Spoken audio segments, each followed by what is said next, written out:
Amen. Why do you guys not stop really bad men from ruining you guys' reputation as a whole? What a very good, and I might say, interesting question that is.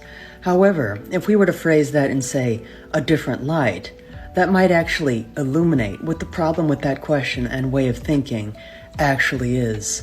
So, why don't more women stand up against those other women out there that are making the rest of the female population look bad? Now, upon hearing that, I'm sure there's some that are saying, that's a very misogynistic view. You can't judge the entire population of women based on the actions of some that are doing bad things. But yet, that seems to be increasingly popularized to do that to men. So I ask, don't women want to be treated the same way as men are, in the spirit of equality? Or do some actually recognize the illogical way of thinking that actually is promoted by some of those on social media? I think that's a good question. Like when I said earlier, you're not like most men, it's because for us, like our personal experience, men, the growth isn't there with certain things. Something else we wanted to ask you is, do you believe that men and women can be friends? Oh, on platonic relationships? Mm-hmm. I believe, this is going to sound ignorant. I ain't gonna front. Listen, the less attracted they are to each other, the higher the chance that they can stay platonic. And also, if a guy has failed to smash the first time, second or third time, he's failed, he's going to become the friend, aka the friend zone. Friend zoned, yeah. So I think there's a natural attraction between males and females, but there has to be something that puts them off. Right? I don't know if that happens at the beginning, but I 100% believe there will always be an initial attraction from one to the other. Why are you smiling? I'm just listening. Sorry. You have experience of this? Is this something that's an inside conversation? Well, no, because we were having a conversation about... I've made dinner every single night for the past 10 years. Every night, my husband still comes up. He acts like it's the first time I've ever made him dinner. Baby, thank you so much for making dinner. This looks delicious. It's the small things like that that remind me I married a good man. Because every single night, it's thank you so much for all of your hard work and what you do for our family.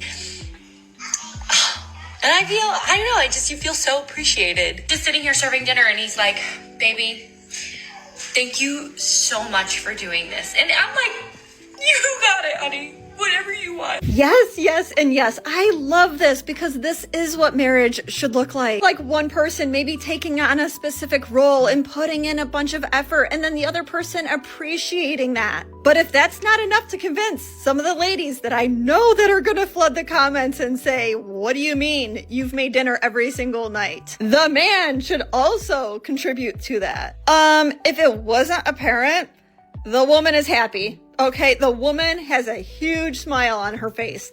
She's happy to make dinner every night because guess what?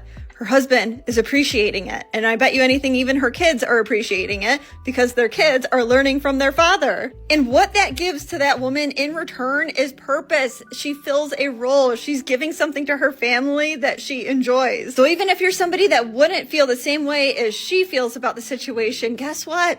You can leave your negativity at the door because the woman is clearly happy about it. The male brain is constantly running prevention software. And I think a lot of women, we mistake that for negativity because a man can hear one story and immediately he starts running different scenarios. For example, let's say a friend gets divorced. His brain starts running software. A friend loses his business. His brain starts running software. A friend loses access to his kids. That man's brain is gonna start running software. And women, we hear this and we automatically think, why are you always thinking about the worst case scenario? But that's not what the man is doing. He's trying to learn a lesson without paying the full price for it. The thing is, a lot of men spend their entire lives asking one question, and that is the most important question. What would I do if that happened to me? Because men understand something. Some lessons are much too expensive to learn firsthand. So when a man hears a story, he's gonna start looking at the patterns. He starts looking for risks. He starts looking for decisions and he starts looking for consequences. And it's not because he's expecting the worst case scenario. What we've seen is feminism pushing women into a male life history trajectory, into the role of breadwinner. Men who follow those trajectories get the prizes, they get the wives, they get the children, they get the good jobs. Women are attracted to men who have those resources. Women pushed into following that trajectory find that men are not looking for women for those resources particularly. They're actually looking for women who are fertile. They'll spend all their prime reproductive years following this male life history trajectory, get to their 30s, and find that all of the male peers are marrying younger women and having children with them, and they're freezing their eggs. If they manage to meet somebody on internet dating and have to go through that, then they end up on IVF, and 50% of them end up never having children. You know, there's only female gyms. Imagine if there was an only female social media platform. Sounds like a wonderful idea. I can just see it now. Just imagine what women would be talking about on a women's only platform. Yeah. If you could open an Instagram or TikTok account and only allow girls to follow you, only allow girls to see your videos, like engage with your content, whatever, and every single man was just banned on the platform. They couldn't sign up. I think that someone is under the impression that it would somehow be better without men. Because do they think that women never leave disparaging, nasty comments? I mean, they could take a look at some of the comments I receive. That would literally be my dream, because all my TikTok videos is just filled with hideous men commenting vile, disgusting things. Well, that is unfortunate. However, there is a reason the block button exists.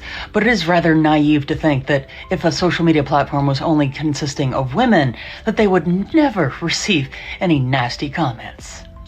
Please. I just want to block every single man. I don't want men to see my content. But like, you can't do that. You can't block every single man on social media. I feel like that would be a really great idea. Lots of things have been called great ideas and often ended in disaster. I'm going to be speaking from a guy's perspective, but we don't get to date within the same bracket anymore. Like, it kind of goes to back to the point of people have too many choices, but people just aren't dating within their class anymore. If you have a woman that is, say, like middle ground looks, a 5, and a guy that is a 5, theoretically, those people, if they have things in common and they like each other, they would then date. That's pretty historically how it's been up until like really just the last 10, 15 years.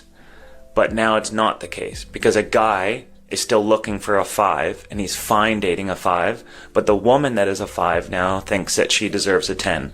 And we're now in this culture where nobody's willing to settle. And I don't think people should have to settle. But there's a difference between settling in life and being realistic that not everything's going to be absolutely perfect. And that as people, we're not perfect.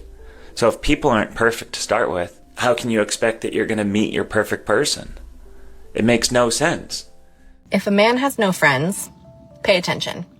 If a man has no friends or a very small circle, don't get it twisted. That is not a red flag. That's a man who has mastered himself.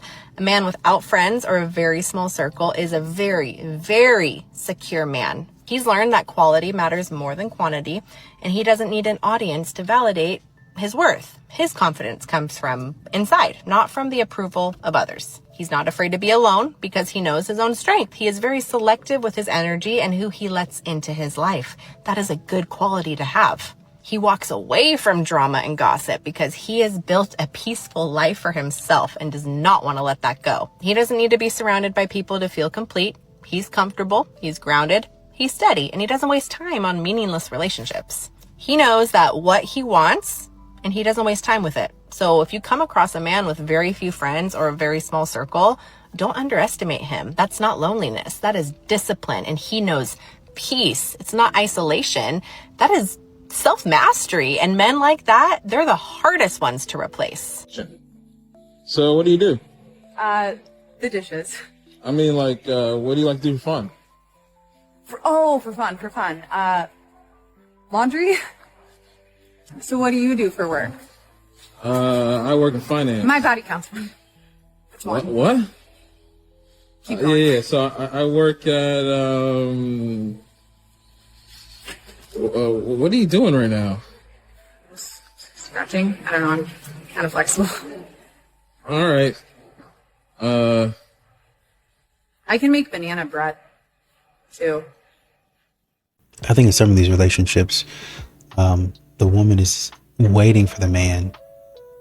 He could go either way. He could either be in the friend zone, or he can really either be a potential love interest, right? And I think a lot of women say, well, it just depends on how he approaches me. In a lot of situations and scenarios, he never made it clear that he wanted me, and I can't date a man like that, yada, yada, yada. I get where you're coming from, but once again, I think in this day and age, you have to show interest and intent as well. A lot of times, and I think there was this one dude actually saying, and I don't even know why he suggested this, he was saying something to the effect of, especially for a deeply wounded woman, a woman with a lot of trauma, give it a month of you constantly being consistent and showing up for her and buying her things and that nature. And I was like, no, I'm not doing that. Just give her a month of consistency. No. They're still out there in the dating market and they need to show interest. You're grown. You're grown. You need to show some interest, right? A lot of times, modern women, like I was talking about in the friend zone, and my point was, they'll sit back and wait for the man to make all of these moves. And if he doesn't, then I'll just keep him in the friend zone and keep looking for somebody else. If he doesn't do it to my standard, I'll just sit back and keep on looking. Same thing with a wounded woman, a woman that has had a lot of traumatic experiences. I'm just going to sit back and wait until he proves himself to me in this way, and then I'll pour my love out there. No, men are not doing that. Men are not doing that. If a man makes a move towards you, then you make a move toward him. If he shows you some interest, then you show some interest. You don't have to do the whole, well, he showed me interest, so now I got to buy him everything. I got to give myself away to him. You don't have to do that. But if he's showing you interest, then you show a little bit of interest. If he says, I'm interested in you, yada, yada, yada. Okay, yeah, I think there's some interest there. But, and then y'all start having a conversation about expectations. I think a lot of times modern women don't want to help out in the situation until they feel comfortable with it. They want to go on a 3, 4, 5, 6, 7 month trial run of the guy. And the guy ends up being in the friend zone because he didn't try hard enough. The men of LA don't approach women, and I refuse. I will not approach a man. No. I'll literally make you so uncomfortable that it gets to the point where you have to say something to me because you have become what a little bitch you are right now. I've been in the same room as you for 45 minutes and you keep looking over at me and you think I'm going to say something to you. And you're looking at me, talking to other people, having fun. You're going to have to approach me. I'm sorry. I'm not dealing with it.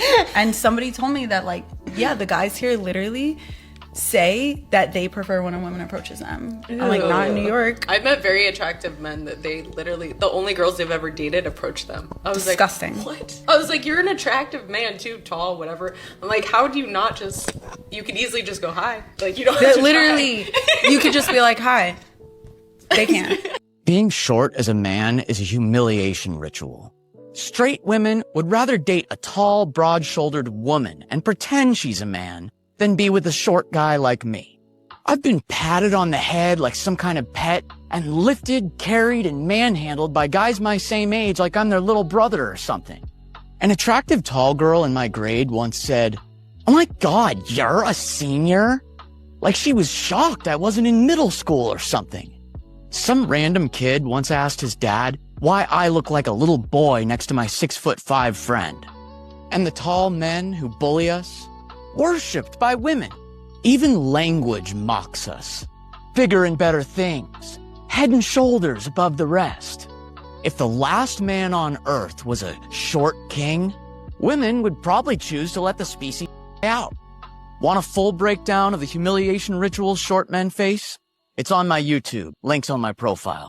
It's very easy for a young, beautiful woman to mistake male desire for high regard when it comes to male desire for women. There is the short term and the long term, and they are not at all the same. And that being very highly desired on the short term track does not necessarily translate into being very highly desired on the long-term track. In fact, sometimes quite the opposite. The internet is forever, and these images are out there, and it damages your long-term mating prospects to have been on OnlyFans. You can acquire enormous power as a beautiful woman through access to typically male political and economic power.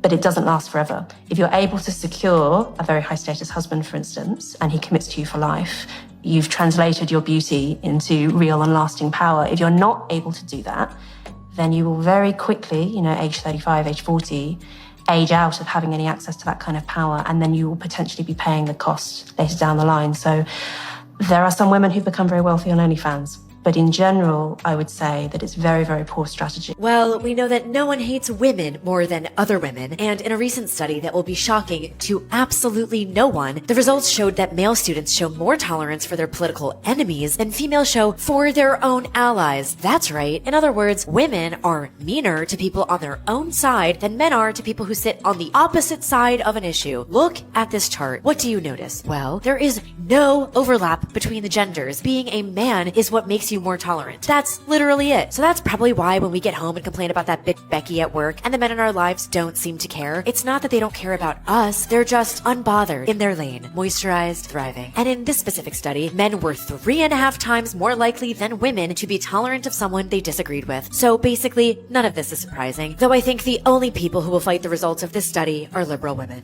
Fellas, if you're dealing with a woman that won't submit to you, you might as well leave it where she at, because she's not going to change. Women know who to play with. If she doesn't submit to you, 9 times out of 10, she has already built her perspective of you. She thinks that you're weak and you're not worthy of leading her. Although you may actually be a leader and a good man for her, but she doesn't see you as that. Regardless of you being worthy, some women are just the way that they are. Typically, women that won't submit shows all of the red flags in the beginning. But because of your lust for her, you look past it. Now you end up in a relationship with a woman that won't submit to you. And that's the worst thing you can do, because then she's going to manipulate you and make it harder for you to leave. So if you're dealing with a woman that don't respect you enough to submit to you, don't ignore it, fellas. Free game. Edgar Allan Poe, he has a poem, and he said, years of love forgot in the hatred of a moment. That's how women think. Years of love is forgotten in the hatred of a moment. That moment is the most important. Like that, it don't matter. You could have just bought her a helicopter 3 days ago. She forgot about it. That it's just that moment, like how they feel at that time. She's willing to throw away everything just for that hatred. Like, I hate you right now. Like how I feel right now is the most important. Again, it negates all intellect, it negates all logic, it negates all intelligence. It's really just, the feelings are not even, a lot of times they're not even real. Do you know what an apex predator is? You're about to say some but go ahead. I would say that women's greatest danger is a man. And so because of that, of course, there will be resentment there. Yes, absolutely. Men do bad things to women. There's no disputing that. But you're saying that men are apex predators? That's like that's incredibly sexist. There's no getting around that. Why is that sexist? If someone were to say black people are apex predators, would you find that racist? Okay. Hold on. I'm going to explain this to you. I'm just going to explain it to you because you're not getting it. No, I'm getting it. No, you're not. So here's what you're going to do. No. Wait. Can I? A race does not make you more... It does not make you more productive. Not make you? Are we gonna get into this argument? And then ask women what they bring to the table. What are they looking to hear? Because I noticed that a lot of women, when they're asked that question, they say, I have this degree, I have that degree, I have that business, I have this, and it brings in all this income. Yeah, men ask that question, and then women speak about their accomplishments, right? But that is not the answer that men are looking for. What do you want to hear? So, yeah, the answer that men want to hear is, because once again, attraction isn't symmetrical. Like the things that you want in a man, the man doesn't want those same things back. So what a man wants to hear is, I can cook, I can clean, I'll be a good helpmate, I'll support you, I'll help you accomplish your dreams. Things like that is what a man wants to hear. I'll listen to you, I'll respect you, I'll be loyal to you. That's what the woman brings to the table. I don't think women understand that men don't want to provide for the woman who says, oh, I deserve it. Oh, as he should.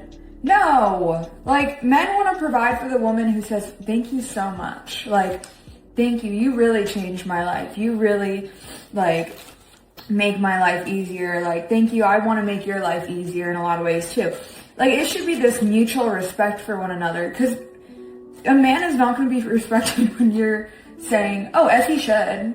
As he should. He should give me that. Like, it's so damaging to relationships nowadays.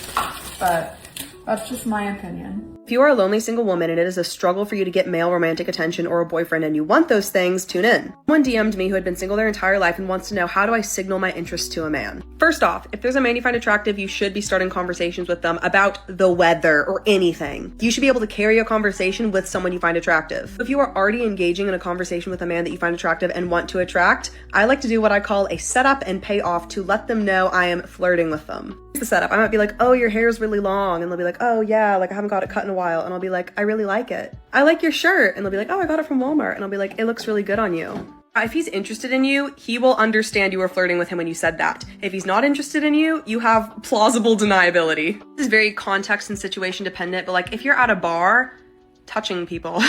My experience, a lot of my flirting practice has been spent playing pool. Like touch someone on their arm, on their shoulder to get their attention. They can turn to you, you can have a chat. If you're playing teams, you can like come over here, they'll come over here, you can put your hand on their shoulder, da-da-da-da-da, what shot do you think I should take? I'm a helpless little woman. I'm just kidding, don't do that. Be a feminist. But also if you're really bad at pool, you're bad at pool. Here's a huge grain of salt. Don't do this to your coworkers. Don't do this to your coworker. I have no idea how to turn a coworker into a boyfriend. I've never done that, can't speak on that. I can only speak on the gym and the bar because that's where I've done the most of my practice. I can flirt sober at 8 a.m. It's just at the gym though. The older I get, the more age gap dating disgusts me, particularly when the man is older. All these women online constantly crying about age gap, saying things like, men only date younger women because they're easier to manipulate. Or men only date younger women because they can't get women their own age. Or that's like saying men only drive Lamborghinis because they can't afford a Honda Civic. Why don't I date women my own age? I don't know. Why don't you date men your own height? Why don't you date men that make less money than you? If was a stock, it would be plummeting after 24. By 40, it's already lost 80% of peak value. By 50, it's basically a penny stock. Unfortunately for us, we live in a world where women's feelings matter more than the truth. Now the dating market is overinflated due to hoflation. Hoflation is where men are expected to pay 3 times more than their grandfathers did for women 3 times worse than their grandmothers. No wonder women would rather choose the bear. After 24, they're getting mauled in a bear market. And I like what she was saying about if a woman is not submitting to you, you know, a lot of times, and really also like, we talk about submission as, you know, putting down, as trying to have like some sort of chokehold. You think about it in, you know, professional wrestling. You know, like WWE, like I put you in a headlock, make you submit. That's not really what submission is at all. Modern women, I think, and maybe even society has a wrong definition of what submission is. If you're not willing to cooperate, if you say, I want the man to lead, but then you never yield, you're not submitting. Like you never yield. That's a problem. And as a divorce lawyer, I can tell you that women are not divorcing men because they're bored or ungrateful. They're divorcing because they're tired of doing everything. Tired of doing everything? That's the story women tell themselves. I've handled over 2,000 divorce cases. I've heard this exact narrative hundreds of times. Women don't file because they're doing everything. They file because they've been building a case in their head for years. She told her friends, told her therapist, told everyone except the one person who needed to hear it, him. By the time she files, she's already the victim in a story he didn't even know was being written. How many men have stayed in relationships where they're constantly being rejected by their partner? How many men have stayed in sexless relationships? How many men have tried to fix relationships and initiate intimacy and still get rejected? The amount of women on this app that openly acknowledge that they intentionally didn't get or intimacy to their husbands, but they can't understand why they're divorced is crazy to me. But these same women, now that they're single, are on the internet talking about, oh my God, I hope he doesn't introduce me to a vibe he can't maintain. Meanwhile, the vibe that they can't maintain is the fact that when they get in relationships with men, they want to start out having 6 times a day, but then as time goes on, it's 3 times a day, or it's way less than that, maybe once a month. I have absolutely no interest in having with my husband at all. And I'm kind of at a point where I don't really know what to do about it, because I know while I may not need it, I know he needs it. And it's getting very challenging for me because I'm just kind of in this, please don't touch me. I don't want to be touched. And I want to have, Of course. but I don't. Excellent. I imagine you're not telling a whole bunch of people that. Is that fair? No, I think I've mentioned it to 2 girlfriends. Okay. One agreed with me and one was like, what are you talking about? So I had an epiphany when my husband told me that he can't turn off his drive no matter what. It doesn't matter if he is, having a hard day, if he's tired, if the kids are going crazy, no matter what is going on, like he can't just turn it off, right? And that's the way he emotionally connects with me. And so for me to turn it off, because my day hasn't gone perfect, because I'm tired and I'm overwhelmed. Now, hear me out. It doesn't mean that it makes things easier, but it's not fair for me to say, well, my mood isn't perfect. My outfit isn't perfect. Everything didn't go as planned. I had a hard day. I'm a little tired. So you know what? I'm just going to take the one thing that's the most important thing to you, and I'm just not even going to bother with it. It's kind of being like conditional, right? And it's like, sometimes I think we're so hard on our spouses because we want them to perform and act and be perfect. And then we'll, show them our best. We want to be treated with love on those hard days. We need extra comfort. We need extra comfort in things. I think they need the same thing. Men that have rich in their future are not looking for women who are still addicted to the club scene. Men who know where they're going are not wasting time entertaining women still in the nightlife. Because a man with vision is not impressed by the loud room. Instead, he's drawn to the quiet woman with purpose, the one who does not need attention for validation. See, a woman who's still addicted to the scene will pull a high-value man into distractions. But a woman who's building something will push that same man into his God-ordained destiny. If you want a high-level life, you need a high-level partner, not someone who needs a crowd just to feel alive. So fellas, focus on becoming the man God is pleased with. Because when you know your worth, you stop trying to convince anyone else of it. Instead, you simply keep moving, and the right woman will meet you on your level. Why do us women keep male friends? Let me explain why. Because it is safer. It feels easier. And because a lot of the time it comes with benefits that we don't get from our female friendships.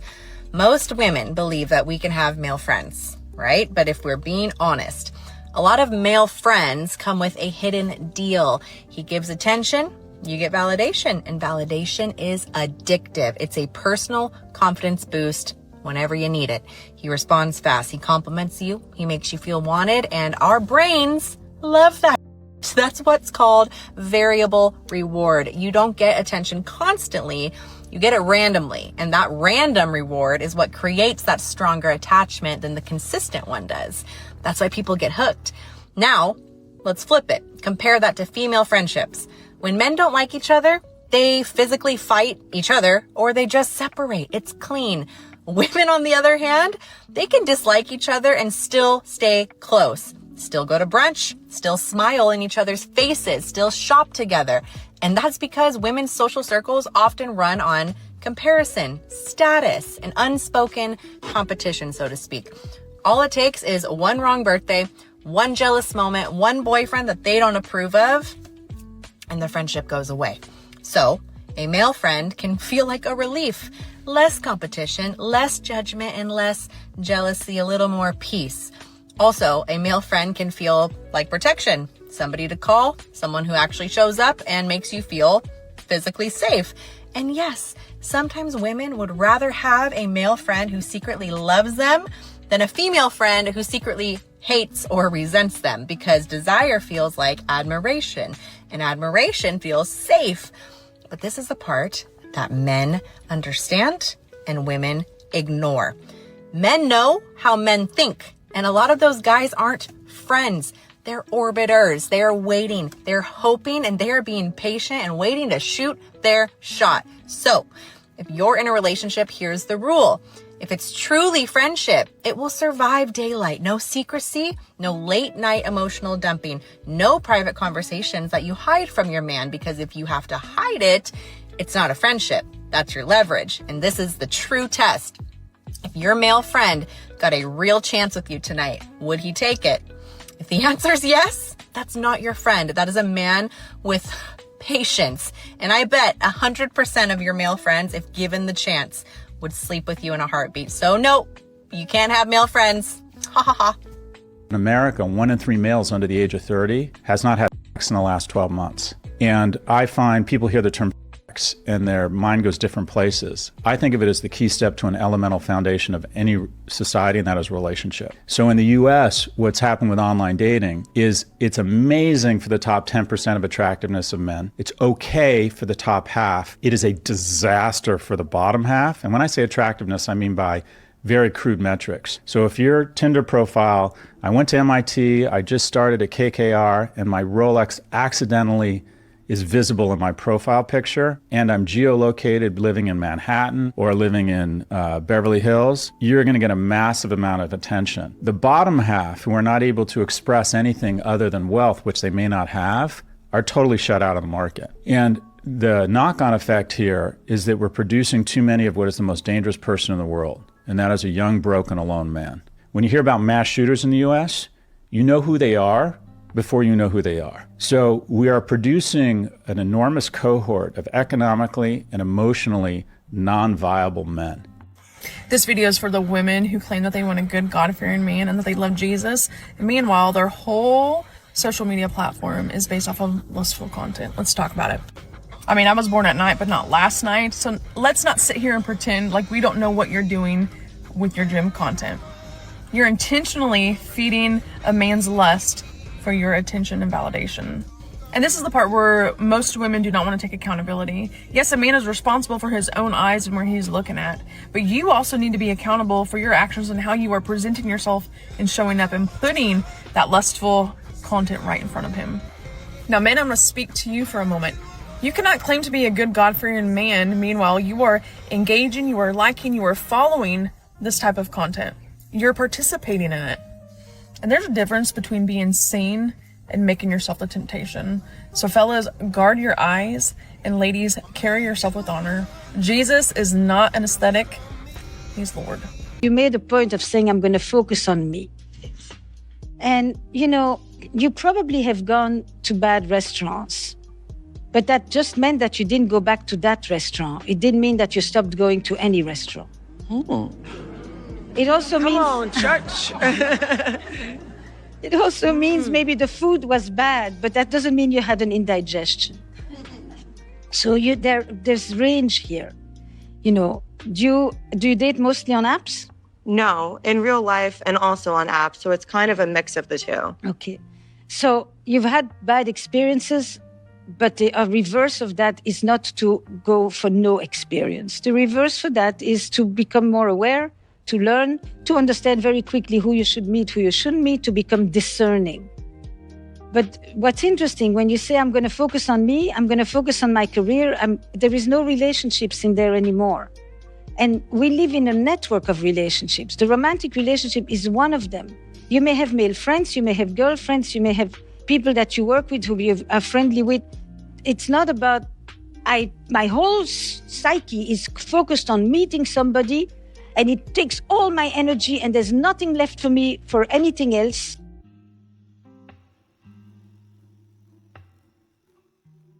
And I really like what Sarah is saying. These modern women get in a relationship. Well, first of all, even before the relationship, they express their concerns and their doubts. You know, he's doing all of this stuff for me right now, but then I wonder what it's going to be like when I get in a relationship with him. I wonder if he's going to be able to maintain this vibe. Basically be consistent. If you start off doing all of this stuff, then don't take it back. Oh, so we put in rules and stipulations on what I can do. But then when I request and I say, okay, don't introduce me to a vibe that you can't maintain. Oh, well, you know, my head hurt, my shoulder. Can you rub that? And then maybe I'll do something for you. And it's always, you got to do something for me first. You never sacrifice. You never want to reciprocate. And that's what men are having an issue with. The male loneliness epidemic term is made up by women on TikTok. It doesn't exist. At least for men in their 40s, where I'm at, and most men in their 40s that I know personally, not just on TikTok, is that we are making a life choice. In fact, the argument is like, oh, men aren't emotionally intelligent, that they don't want to give, and this, that, and the other, and that's not the case. A lot of men in their 40s, including myself, have actually grown emotionally and have determined the risk reward. And a lot of men in their 40s, including myself, have become financially stable, gained some wealth through either investing. I invested in some real estate. I have a good career. I have children. I have a functioning, and most men I know in their 40s who are divorced have functioning co-parenting relationships. There's no nastiness. They have decent relationships with their exes and 50-50 custody, not the stuff you see on TikTok. But in the real world, there is a lot of dumpster fires, and we're just not looking to get into it. And, you know, there's just too much to lose, including our peace.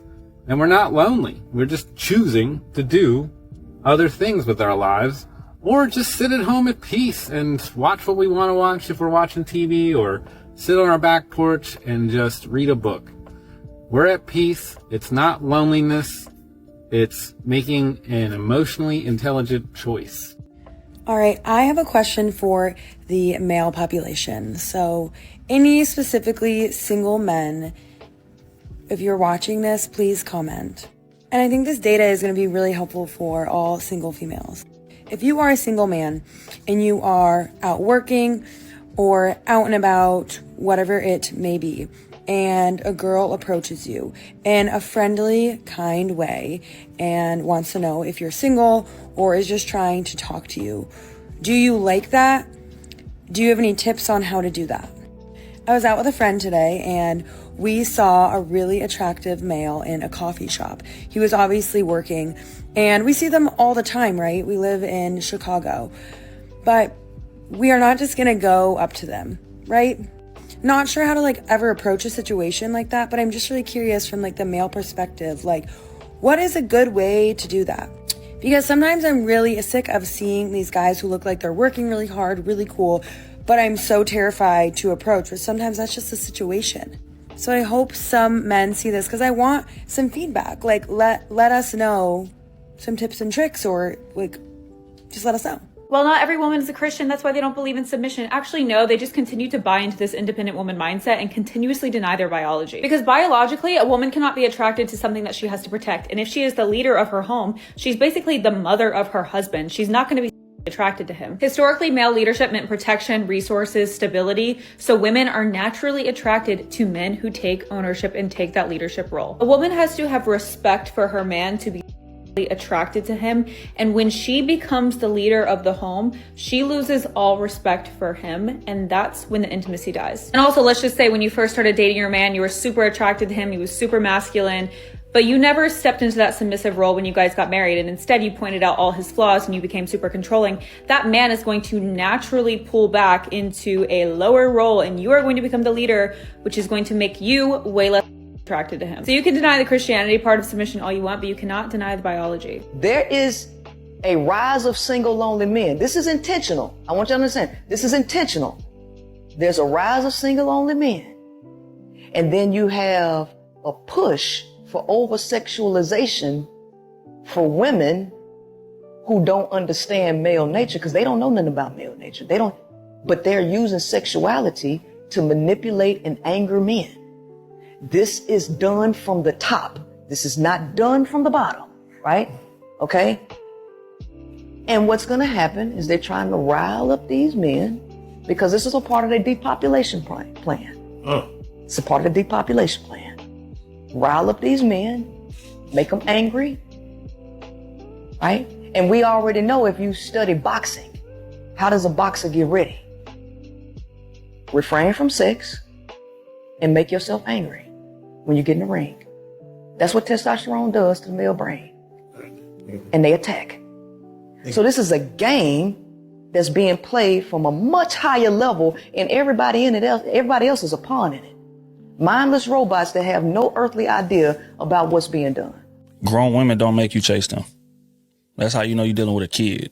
Like if you're having to chase a woman, or you having to like jump through a lot of hoops just to get her attention or whatever, like you're dealing with a kid. Grown women do not make you chase them, because grown women are not entertaining men that they are not interested in. There's a lot of women out here that are going on dates with men that they know he has no chance. Or, you know, using men as emotional punching bags and using him to help her navigate relationships with other people and things of that nature, knowing that he like her for real. But she has no plans of entertaining him in that way. A grown woman not moving like that. If a grown woman not interested in you, there will be no communication at that level. There will be no dates. There will be no intimate conversations. Because she's spending that time dealing with a man that she's actually interested in. She ain't into playing games. You understand what I'm saying? So if you got to chase that woman, bro, that is the wrong woman. Because a grown woman is not making you chase her. Because if you not even in a race for real, if you ain't what she interested in, and she gonna make that be known. My problem is I can be like, you know what? I want a little bit of male attention, okay? I want a little bit of that male gaze.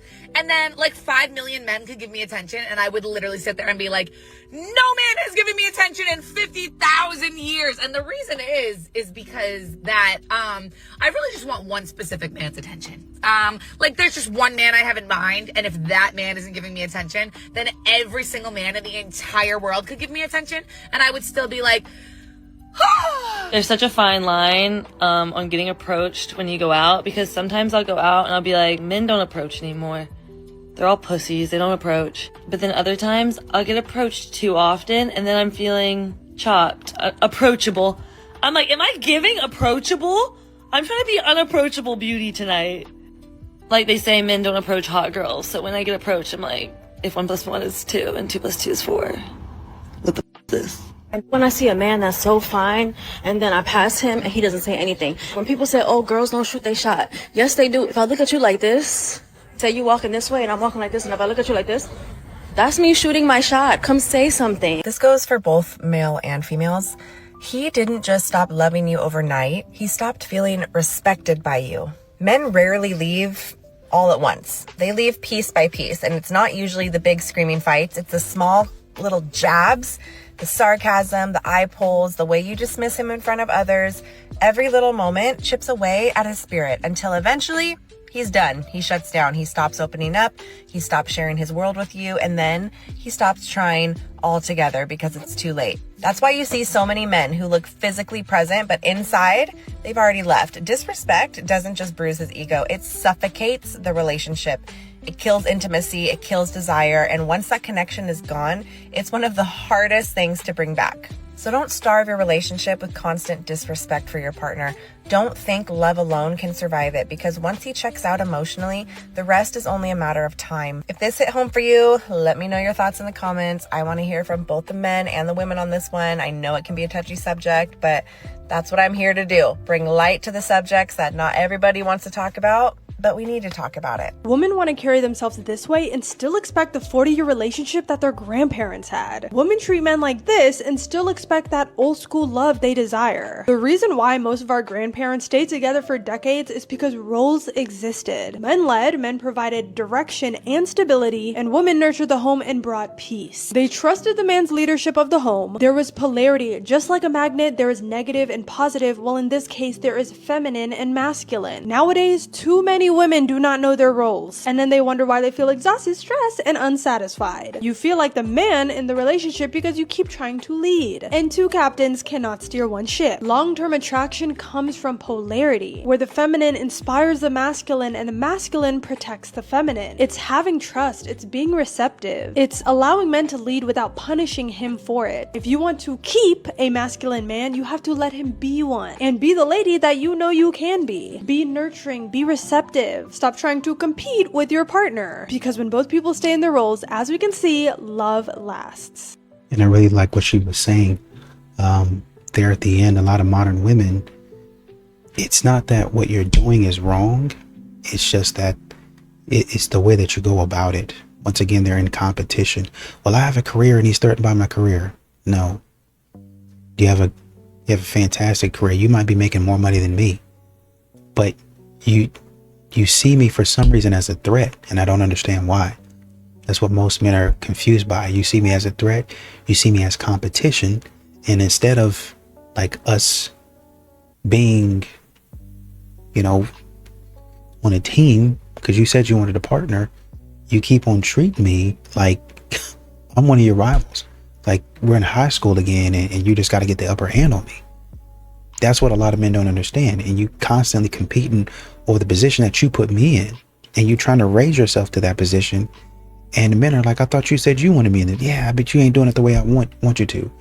Have you ever thought that maybe your way of doing things isn't the only way to do things?